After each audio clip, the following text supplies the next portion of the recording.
Hey everybody, welcome. Yeah, I think that's how we should the relaunch of the podcast here at RentPrep. We are here on the podcast. As of today, it is December 27th, 2016. So we're heading into the new year. This is Eric Worrell here, and we have Steve White. Hello everybody. Steve, why don't you tell us what happened with the podcast? I mean, I know my voice might sound a little bit unfamiliar to listeners, so they might be wondering what's going on, where you've been, what you've been up to. Sure. So the first iteration of the podcast, if any of you are coming over from knowing us from the first 130 or so episodes that we did, my podcast partner was Jeff Pearson, guy that I met in an entrepreneur mastermind, happened to be into podcasting. We connected and had a great time doing the podcast. And Jeff ended up getting a job with a marching band as a director of like a big time, marching band. That's so cliche, right, just going from podcasting to marching band director. Right, yeah. He left me for the band. So basically he's traveling the world doing this marching band stuff, which he's super into. So for him, I think it's his dream job for sure. And so the podcast was originally put on hold while he was traveling, and we were trying to work around it and recording tons of episodes and kind of keeping them, on hand to slow release so that there wasn't that big of any, the gaps. And then that gap turned into a month and 2 months and 6 months. And then next thing you know, Jeff's too busy to do the podcast. So it took us a little while to kind of get back up and going. And this brings us into a perfect segue into who is Eric, because it wasn't until we brought you, Eric, back on or on here that sort of rejuvenated or brought new life into the podcast. So we're here doing it again. Now we're recording from the RentPrep offices. Before, I just happened to be in the RentPrep office, but Jeff was recording from his home in California, thanks to the magic of technology, whereas now we're doing everything right out of our RentPrep office. So got a new fresh start here, got Eric on board, who was hired back in September. As our director of marketing. I knew Eric working with him a little bit when he was working with a marketing company, and he was doing a lot of video stuff for us. And just in the course of the conversation, find out Eric's a landlord, and holy cow, this guy's talented with marketing, and he's a landlord himself, and pieces just kind of fell into place. And so here we are, where Eric is now working with RentPrep directly and exclusively, which is awesome. Been super great having you on just in September, and I'm excited to start back into these ventures like the podcast and everything. It seems super fresh, even though we knocked out a bunch of episodes. I think the fresh start, it's going to be a new day here. So it's very exciting to get into this new stuff that we're doing. Yeah, and this time around, we're going to be putting the podcast on video as well. Right now, I'm actually waving up at the GoPro. We have kind of suction to the side wall here. So, you can check us out on YouTube as well if you're more of a video person, like to see what you're watching here. And, that's one of the nice advantages of being in the same office here is that we'll be recording all those on video too. So, just some quick background on me in case you're interested. I've been a landlord for about 7.5 years. I own a duplex in the city of Buffalo. I lived in that until last spring and then just moved out. So coming up on a year. So I got 2 rental units and then the home that I live in. Definitely, I would put my level of education before I started this job as a landlord pretty bare bones, basement level education. Yeah. If you kind of go through the list of just egregious errors that you can make as a landlord, I probably made them. I think the first few people that I had living in my rental property, I'm not sure if I should admit this or not. I didn't have a lease for them. Right. But I think that's a good story because I think I've talked to a lot of landlords that are in that same scenario. So I think it happens more often than you think. Well, I think for me, I grew up kind of just familiar with being a landlord because my parents had, I think at one point, about 9 rental properties. And when we were little kids on the weekends, which I still like to remind my dad that we always had to just work and give him a hard time about. But I kind of just learned from watching him be a landlord. But I was really more so seeing the DIY aspect of it because he did all the renovations himself. So I kind of learned that stuff. And realized that when I became a landlord, I had really no formal education background at all for being a landlord and didn't think enough to even ask my dad what to do. I was just like, I got this, You have some friends move in, you do a handshake, and then you're a landlord, right? Yep. So, kind of learning, especially kind of fast-tracking the learning working here at RentPrep. So I think it's kind of nice because Steve's such a wealth of knowledge on this subject and can kind of give you the perspective of the guy that doesn't know anything. Yeah, and like I said, it's really common. I think we get a lot of calls from landlords that say, hey, I'm having this issue or that issue. And a lot of times the answer will revert back to the lease and the letter of the lease. And so I'll mention like, well, what does your lease say? And that's when you find out, oh, there is no lease. Mm-hmm. So I think that like a lot of landlords, you're doing that or you're trusting people or putting too much faith in people. It's just sort of human nature. We want people to be good and we want people to do the right thing. It doesn't always happen that way. Of course, landlords know that. But you've also been really lucky because, knock on some wood here, you haven't had a lot of the issues that could creep up when you don't have a lease or when you don't have those specific things outlined. A lot of landlords come to us in complete distress because everything just went wrong. You've gotten lucky in the fact that everything kind of went right. Even though you didn't have a lease, you still had pretty good tenants. You didn't have major issues. Well, I'm sure this is probably the same for a lot of landlords that kind of went through a similar path where I never had a lease. And then the moment that I got a lease is because I ran into that issue. Had some tenants that they weren't bad, but they weren't great. They were paying rent individually for the apartment that they were in. And, I knew them a little bit. We were friends too from them living downstairs beneath me. It's kind of an interesting dynamic when you're living directly in the building of the people that are, renting from you. But one of the issues I started having is I'm Facebook friends with the one guy and he can't pay rent, but I see that he just went to Tough Mudder in Denver and he's doing those kind of things. And, that emotional landlord starts taking control, which I know from hanging out with you and learning from you that that's not something that you want to be doing as being an emotional landlord, but it was tough. And it kind of came to blows at a certain point where we said, look, what's going on here? And they said, hey, we don't even have a lease. I was just like, it's one of those kind of moments where you just kind of sink a little bit in your chair and you're just like, geez, what am I doing? Yeah. So I think that was the beginning of actually becoming a landlord, even though I had been a landlord for about 2.5 years up to that point. Right. Yeah. But, that's enough for now of talking about, how pathetic I am. So, well, I think it really does a good job of explaining why we're here. Being a landlord, this whole thing is a journey. Nobody can know everything or, come across everything. The best you can do is try to educate yourself as best as possible. Be prepared for as many situations that may come up. And of course, there's a lot of things that cast very wide nets around protecting you, leases being one of them. So if you know some cornerstone or key pieces, you can really, get yourself in the right direction. And then, of course, there's always those minor adjustments as you go along. Of course, you're going to learn as you go. But there's, those key elements, things that we always kind of revert back to here. And I'm sure that we're going to be touching on them all throughout the podcast and all these episodes that we're going over. But it really is a learning process. So you've done nothing wrong. You've actually gotten really lucky that everything kind of went your way and you didn't have, you're thrown into something, the hard way or deal with a horrible situation. But yeah, I mean, a lot of landlords are in that situation and take the opportunity to say, okay, there's some learning to do. I got to put some things in order and start getting those things right. And just from talking to you, I can already tell that you've done that. You've got a lot of things in place now. Yeah, I think, with the new year starting here, 2017 coming up, I'm going to kind of use it as an excuse. Like a lot of people do. A lot of times, people focus on health and other things like that. But I'm looking to kind of get some of those, more of the fine details that I think I'm still lacking as a landlord to kind of just reset and just say, hey, I'm really going to be doing this thing the proper way going forward. I know one of those things, and again, I don't know if this is something I should really admit on a podcast, but I've never had my security deposit in a separate account. Right. From working here, I realize that that's important. It really doesn't matter as much if you don't have issues with a tenant, but you get to that point where, they move out and you're going to claim some of the security deposit and they want to take you to court. You don't have that in a separate bank account, stuff that's simple like that. So that's going to be some of the things that I'm going to be working on. And I'm going to document that too and, start turning that into whether it's podcasts or just, newsletter content that we're doing at RentPrep, but just kind of documenting that. So I think that's a great example that you brought up because that's one of those things that is really just best practices because depending on your state or your situation, you having the duplex, you may not, by state law be required to have that into a separate bank account. Okay. However, it's best practice. It really is the right thing to do.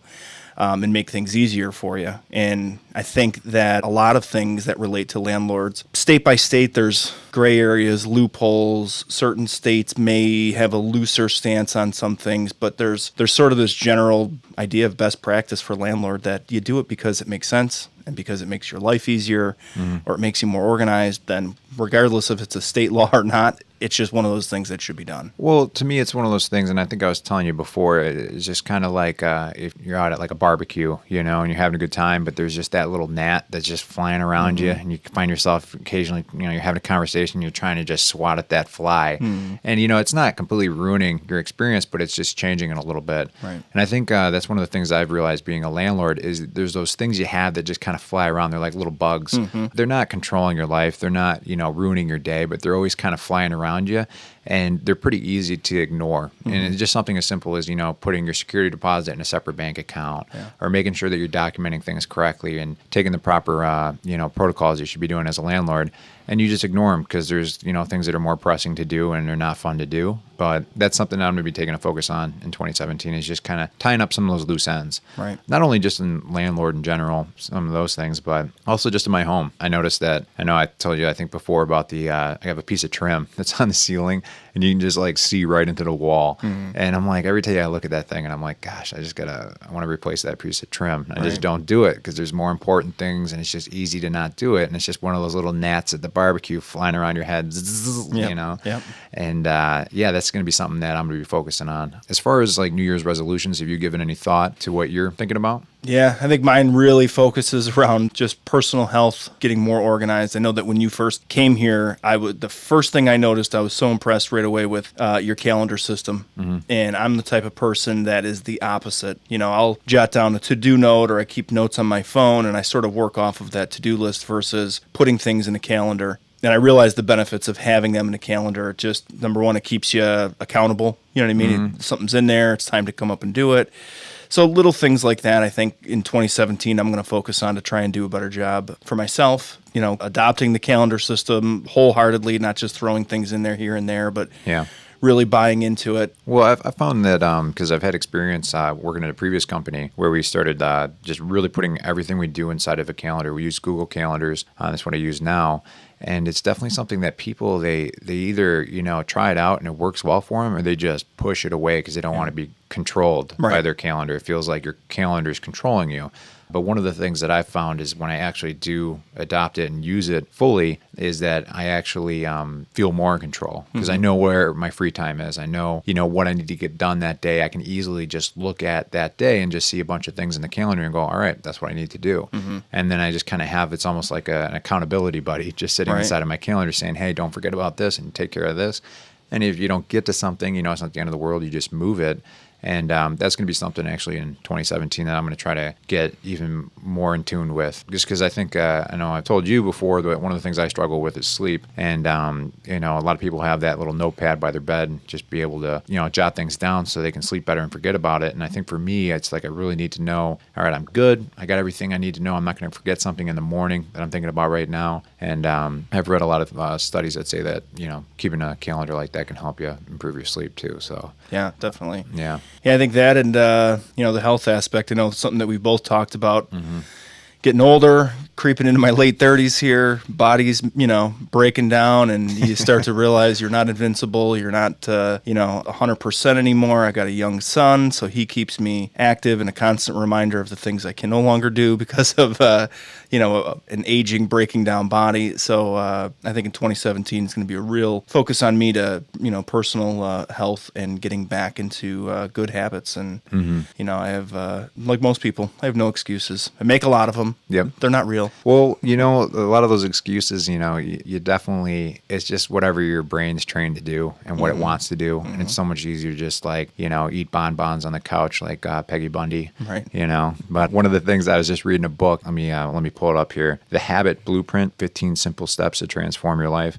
Just, had good Amazon reviews, and I was like, this is pretty applicable to the new year, and had some interesting facts in there. And one of it was that 92% of people, they don't follow through on their resolutions every year. And I was like, yeah, I probably had 1 or 2 years where I might have, changed a few things, but it usually just kind of falls off. Yep. And one of the recommendations they had in the book, and I'm going to put you on the spot here now that you're going to do this with me. It's stick.com, stickk.com. Have you heard of this? I'm familiar with it, yep. Yeah. So you can create commitment contracts. Yeah. I thought that was kind of interesting. I think that's something that, because we're both talking about improving health. Another thing that they brought up in the book was the fact that health is, they call it a keystone commitment. Hopefully I'm using that right. I believe that's what it said. And basically the idea behind that, though, is that, there's certain things that you can improve. Like, let's say I'm going to start flossing. I want a new habit and I'm going to start flossing. So if you do that, you have better oral health and you're a little healthier. But let's say you go overall health, I want to, start running, exercising, eating well. Like, that's a keystone habit because you're going to improve your sleep. You're going to improve your emotional state. You're going to improve your health. And it just touches so many other parts of your life. Sure. So what they were recommending is, like, if it's a New Year's resolution, is start with something that's a keystone habit that, gosh, I hope I'm saying that right. I think it's keystone, but that it just affects all those other habits. So, that's what I'm going to be kind of focusing on, is probably starting with health, because I've definitely seen, a dip and a decline there. I'm in my early 30s. And I know for me, one of the things is the commitment and what the commitment I'm holding it against. And I know this, is kind of getting off track of like your typical landlord discussion. But one of the things that we just did is we surveyed our landlords and we said, what if you change one thing in your life, what would it be?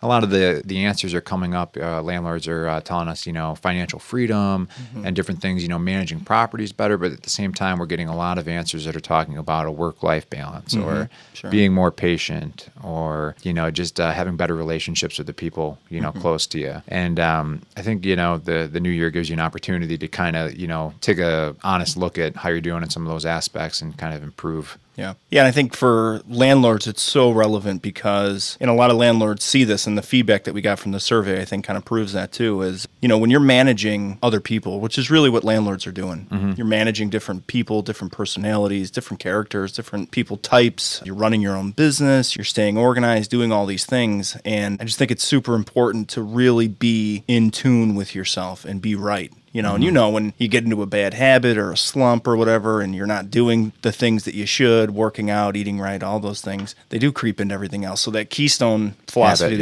it totally makes sense. I think for landlords that get it, that really understand, see that connection and saying, if I better myself, it's going to better my business. It's going to better me as a landlord. It's going to help me deal with people better. Or, you know what I mean? Yep. So, I think it's super relevant and super important. And for us here, it'll be interesting as we document our journey, and we'll share things with you guys. And I'm just going to throw it out right now. I'm going to take some of the responsibility of Eric's health, because since he came here to RentPrep, he has adopted some of our bad habits, which is we eat out for lunch almost every day. It's not always the healthiest choices. We go by delicious food and and the nearby places that we haven't eaten yet, and trying different things, and so we're not always mindful of health over what it is that we're choosing based on what looks good or where we haven't eaten before. And we have a gym here. We have a workout room in the office that just doesn't get used as much as it could or should. I have used it once in the 3+ months I've been working here, so it's pretty good. Right. I think I walked half a mile. Yeah. I've put a total of 5 miles on the treadmill since we've had it in maybe April. So nice. Yeah. It's, again, I make excuses, but really when you get down to it, and everybody needs, if you want change in your life, you got to have at least a little level of self-awareness to say, okay, yeah, I'm fooling myself. I'm not doing the things that I could be or should be, and making yourself accountable and holding yourself to it. So I'll sign your stupid contract. We'll do whatever it takes, Eric. I'm in this. I'm doing it. Okay, cool. I think maybe the next episode we'll have a better idea of what that is that we've committed to, and let the listeners know. And I think it would be cool if the listeners following along with us. And Steve and I have been talking about what direction we want to take the podcast, because we're opening it back up. And you're probably getting the sense from listening to this episode. We're going to be talking about landlord education still, bringing up stuff that we hear in the news and things like that. But I think one of the things we really want to, get involved with is the idea of being like a balanced landlord. So it's not just, how many properties you have and how to get that next property and, world domination, so to speak, but also just feeling balanced. So, you feel healthy. You feel like you have a good relationship with the people in your life that matter to you. You're patient, you have all those things in queue. They're kind of all your ducks in a row, so to speak. Right. We even talked about kind of getting more involved in community and things of that nature. So. Yeah, I think, we put out a piece of content. Eric, you put out this piece a couple of months ago, but I think it just perfectly sums up sort of the landlord's struggles. It was a reference that you made to a Seinfeld episode where George Costanza's dad is going through this thing where he's going, saying "Serenity now." Serenity now. Yeah. So he's dealing with do the fist though. Right. Serenity now, and he's dealing with all these frustrations, and everything is going wrong. And in the end, of course, you find out that serenity now equals insanity later. And but I think that's a good point that of sort of that balance and getting your mind right. And like you mentioned, being a landlord can be a very emotional thing, and you're dealing with people, and especially when you're dealing with unreasonable people.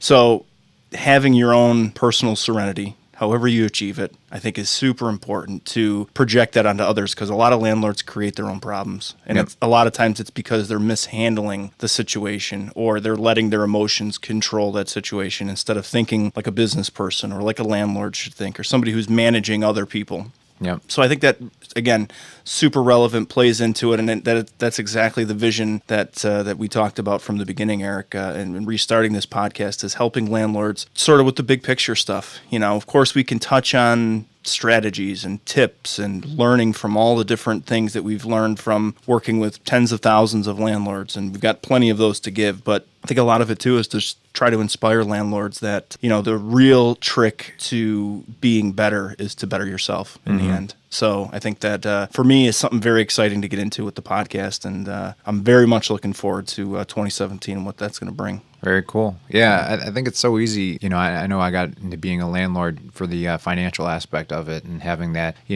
diversifying my income a little bit. And you get into those reasons for it, and then you kind of lose sight of why you're actually doing those things. It's like, I'm not trying to, reach 100 and get buried with all the cash that I have. Right. It's the moments in between now and then is why you're doing those things. And of course, there's times that you're going to be doing things you don't want to be doing because that's what you signed up for.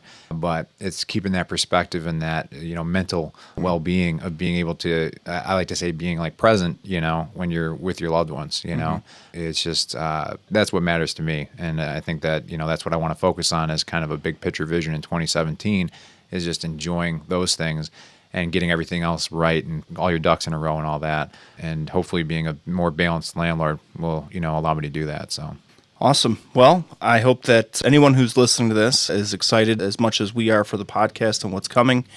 And for anybody that we're bringing on fresh that hasn't listened to the previous podcast, this one's going to be different in the sense that you got a different voice with Eric, a different perspective. I think Eric is a great partner to have on this journey because he's so open and willing to share ups and downs, successes, failures.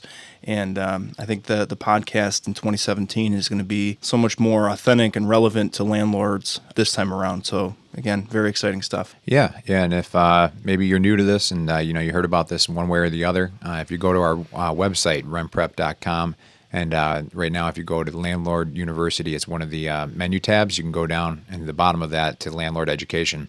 And you'll see all of the podcasts that we have on there. And you'll see this one too. So we'll have show notes and things of that nature. And you can subscribe on that page and just follow along as we're looking to become a more balanced landlord and kind of looking at all aspects of life and helping landlords in 2017. And we'll also be documenting ourselves as, I'm going to, I know you've already heard of stick.com, that resource I was mentioning, but we're going to fill out some commitment contracts and try to, be a happy and healthier 2017 for you. So excellent. Cool. All right, Eric. Well, sign off for now, and we'll catch you guys in the next episode. All right. Sounds good. See you guys.